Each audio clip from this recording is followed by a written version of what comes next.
তুমি কি এখনো শহরে দিনরাত পরিশ্রম করছো কিন্তু মাস শেষে হিসেব মিলছে না?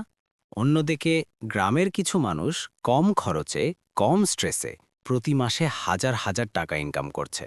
কেন এমন হচ্ছে? শহরে কষ্ট আর গ্রামে কোটিপতি। আজকের এই ভিডিওতে আমি তোমাকে এমন কিছু বাস্তব সত্য দেখাবো, জানার পর তুমি নিজের সিদ্ধান্ত নতুন করে ভাবতে বাধ্য হবে। আসসালামু আলাইকুম, আমি সাকিব, আর তুমি দেখছো এমএস ইনিশিয়েটিভ। যদি তুমি সত্যিই চাও নিজের জীবনে পরিবর্তন আনতে, তাহলে ভিডিওটা শেষ পর্যন্ত দেখো। কারণ আজ আমি শুধু কথা বলবো না, আমি দেখাবো বাস্তব সুযোগ। চলো আগে শহরের বাস্তবতা দেখি। শহরে কি আছে?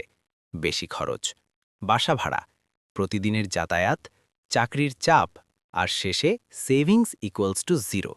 তুমি যতই আয় করো তার বেশিরভাগটাই খরচ হয়ে যায়।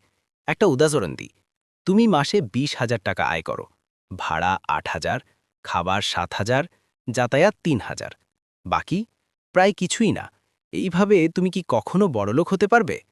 এখন আসো গ্রামের দিকে। গ্রামে কি আছে? কম খরচ, নিজের জায়গা, প্রাকৃতিক সম্পদ, কাজের অসংখ্য সুযোগ। সবচেয়ে বড় কথা, এখানে তুমি নিজের বস। ইমো গ্রামের লাভজনক কাজ: ১. হাঁস মুরগি পালন। ১০ থেকে ২০টা মুরগি দিয়ে শুরু করো, ৩-৪ মাস পরেই ইনকাম শুরু। ২. মাছ চাষ, একটা ছোট পুকুর ইকুয়ালস টু মাসিক ইনকাম। ৩. ছাগল পালন, ছোট বিনিয়োগ থেকে বড় লাভ। ৪. সবজি চাষ, নিজের জমিতে চাষ থেকে বাজারে বিক্রি। শহরে তুমি চাকরি করো, গ্রামে তুমি ব্যবসা করো। এটাই আসল পার্থক্য। এখন প্রশ্ন হলো, গ্রামে এত সহজে সফল হওয়া যায় কেন? কারণ ১. কম প্রতিযোগিতা। কারণ ২. কম খরচে শুরু। কারণ ৩. চাহিদা সবসময় থাকে। কারণ ৪. নিজের সম্পদ ব্যবহার করা যায়।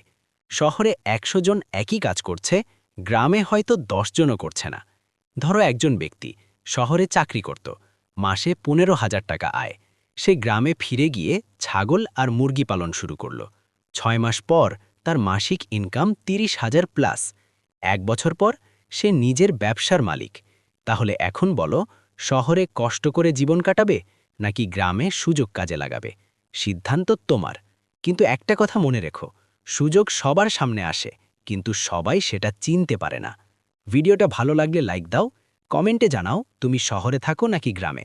আর এমন আরও ভিডিও পেতে চ্যানেলটা সাবস্ক্রাইব করে দাও।